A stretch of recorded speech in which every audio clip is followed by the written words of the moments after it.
Welcome back to the GSTL, where TSL is on their last player. They're hanging by a thread. It's going to be pretty tough for Symbol to do this, you know, especially because he's got that thing on his sleeve he's trying to take care of right now. He's a little preoccupied. Yeah, we always joke about and try to go for some puns like the symbol of hope for his teams and blah, blah, blah. But to be honest with you, that's the one thing that he is. He is the last hope that they have, the last man standing in the TSL roster. They talk to him after each game. They try to cheer him up for the next one. And they know that it's up to him right now. If they lose, they still have a chance tomorrow. They need to defeat Fnatic again, but of course they want to advance today. And Symbol, he's the one guy who might be able to pull it off. I never actually thought about Symbol like that. I actually always thought about it like the musical instrument, the things you smash together whenever I heard his ID. Okay. I thought about it that way, but actually now that you put it that way, yeah, he is kind of like the symbol of TSL right now. That's a good point. You really want to see how this guy is going to play out. This is going to be so interesting now. Ohana is loading, and well, it starts TVZ. LGIM versus TSL. 4-1 in favor of Incredible Miracle. Will Symbol secure another win here at the GSTL? We're going to find out.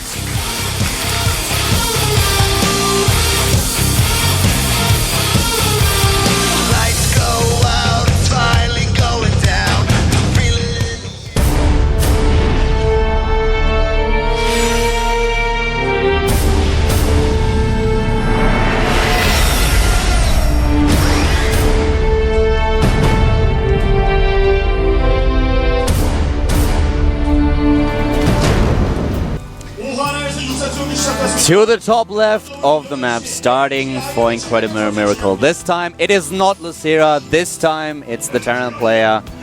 It is LGIM Yuda! There he is, the second player for his team. He decided to give Yoda a chance first here. He's up against the player at the bottom right. We've seen him yesterday against Fnatic with a great performance. Today he's up against Incredible Miracle. TSL Symbol! And right now it's literally Symbol against IM. Yeah. He's the last man standing. What build will we see from Yoda, man? I cannot stress enough. Oh, by the way, France loves GSL. Bring us the pizza. I'm not really sure about... No pizza. I want to have the ice cream first, then we can talk about the pizza. I ate pizza yesterday. I enjoyed it, but I can only eat pizza so often. But if you eat pizza and ice cream, that is too much. You might not be able to eat the next day.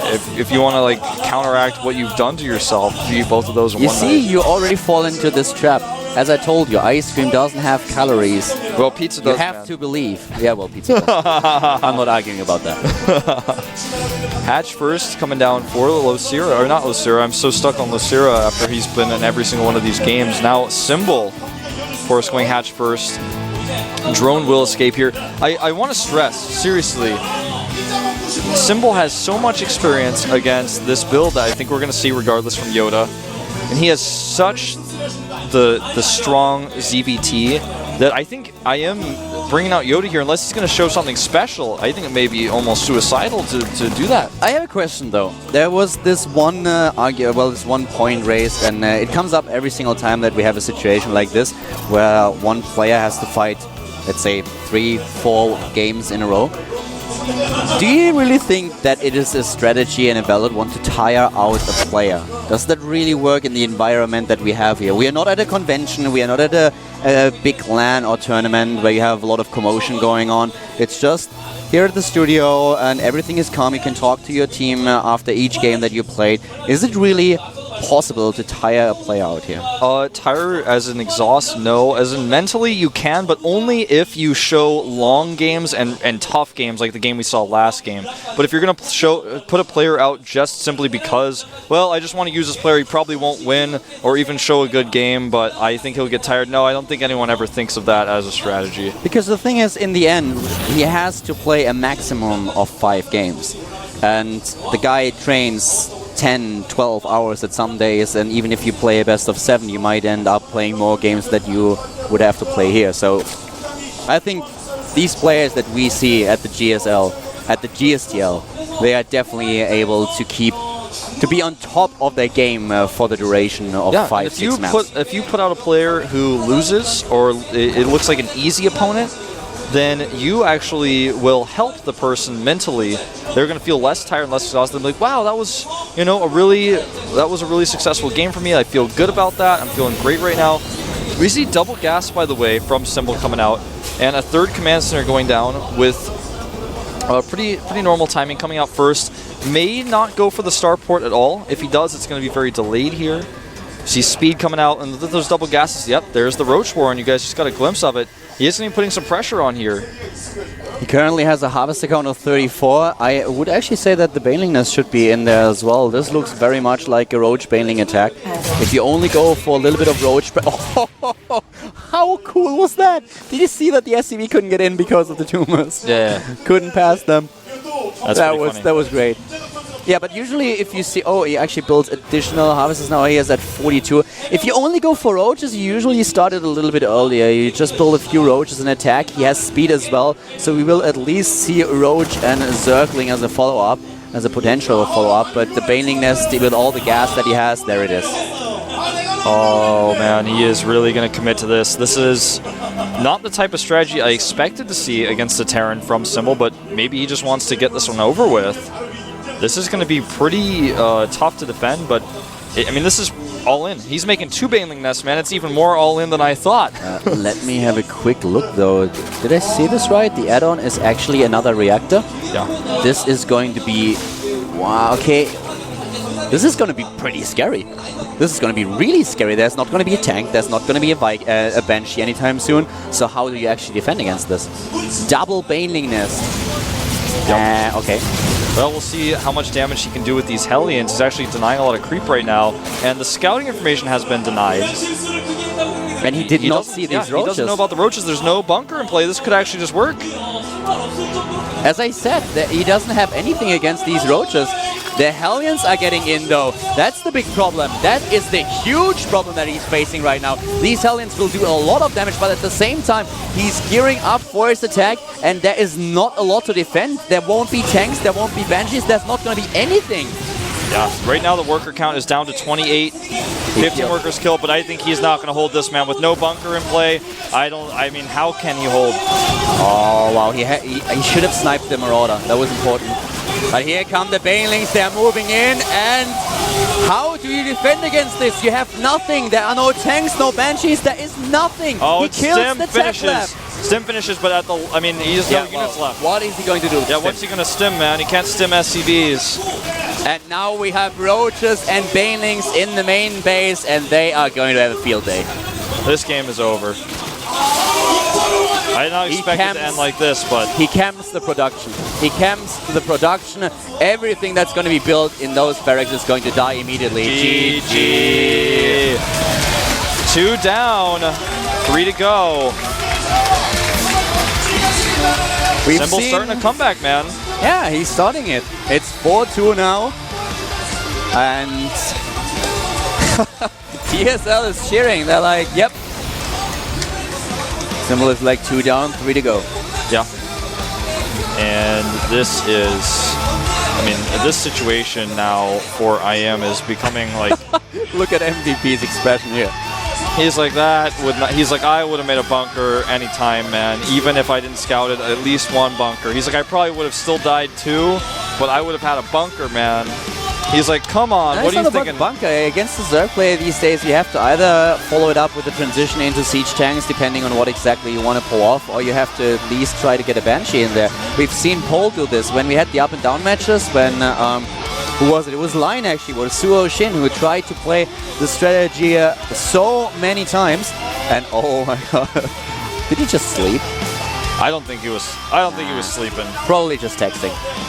Yeah, but if you face a Zerg these days, especially on a 2-player map where the rush distance that you can definitely bridge, where you can close the distance, you have to be aware this might be something you have to face. So if you go for a few more Marauders, then maybe build the bunker, try to defend with a bunker, go for a siege tank tech, go for a Banshee tech.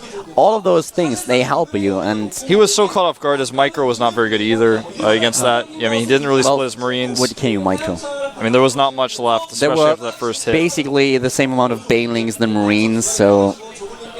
Yeah. What are you gonna do? He camps the production. He sits right at the barracks, so every single unit that's been built has been killed immediately. If you go for a the Hellion, Zerglings go in. If you go for a Hellion attack, but not like a Hellion scout, then you're just not going to see it, and you're just going to die most of the time. If you don't have a bunker in play, at least. Even with one bunker, though, he probably still dies against that. Next map is going to be Daybreak, by the way. Yeah. And I think we may see a hero player come out here now. I don't think, at the very least, I think we'll see Seed. I do not think we will see, a lesser-known IM player come out. Not this time. No. Yeah, I don't think so. They have to be a little bit careful here. They have basically 2 players that they can use later on if they want to force a ZVZ. Of course, you use an ST. You have still MVP on the bench as well. There's still players like Happy as well. Happy's a good player. Yep. But after that last game and after, like I said, I mean, they've got to know this guy's ZVT is pretty good. I don't think I send another Terran out unless it's MVP. Who is it going to be? It's not another Terran. He's on another level. Will an ST have an opportunity for revenge? No. Because it is, in fact, going to be Happy, but is it really Happy? Okay, just making sure, because you never know. They were trying to troll us before. Symbol's like, oh, another Terran. He's like, that's fine, yeah. Yeah, I'm cool with that. That'll be alright. I'll Baneling all in him again. Nah. Well, I don't know. He could. I don't think he will, though, because this is a Daybreak. This is a really balanced map. And he's already shown his hand with the Baneling Roach all in. I don't think he'll do it a second game in a row. On the other hand, this is something that you wouldn't expect. Well, Happy is a Code S player, currently 9 and 6. That's a pretty good ratio to have in this type of league, especially considering that IM is not like the top tier of leagues or of teams in GSTL. Do you know who would come in handy now? MC? Yeah. Yeah, he would. That would be really nice if you could rely on him as well. But not today, guys. Not today. And I wonder what sort of strategy we're going to see from Happy. Like, we didn't even get to see the strategy that was... We saw a strategy developing from Yoda where it looked like he was going to go for a pretty early bio push. But it did not get fleshed out. Not today. What? Forget it. What? I tried to be funny and failed miserably. What? I want you to explain the joke, man. You have to have your wolf moment where the failed joke is explained. No, I'm not gonna have a wolf moment here. I tried to go for a Yoda impersonation. Okay. But I'm horrible with them, so yeah, it kind of failed. I get it now. A for effort. A for effort. A for effort, indeed. I am all about Star Wars references. I'll try to see if I can sneak some more into the rest of this cast. I don't know. Yoda is gone. He's gone. He's gone. I can't use him for Yoda anymore, but I could try to make some other references. You know how many good quotes there are in Star Wars? You know how good of a series this is? I don't care if you like the prequels or not, but all 6 of these films have quotes that are known by many people worldwide. I would probably not recognize half of them. Of course, I watched all of them, but... You haven't seen them like I have seen them. Exactly. You like don't know the differences between the special edition films and the regular ones? You don't know, man. Yeah, you're right. You don't know about the differences in the Sarlacc pit, for example, in Return of the Jedi? Or the scene where Luke talks to his old friend before his friend dies in Episode 4? You don't know about these. I'm not sure I want to. All right. Well, you won't have to because we're at the GSTL, not a Star Wars party. Let's find out if Symbol can take out the next IM player.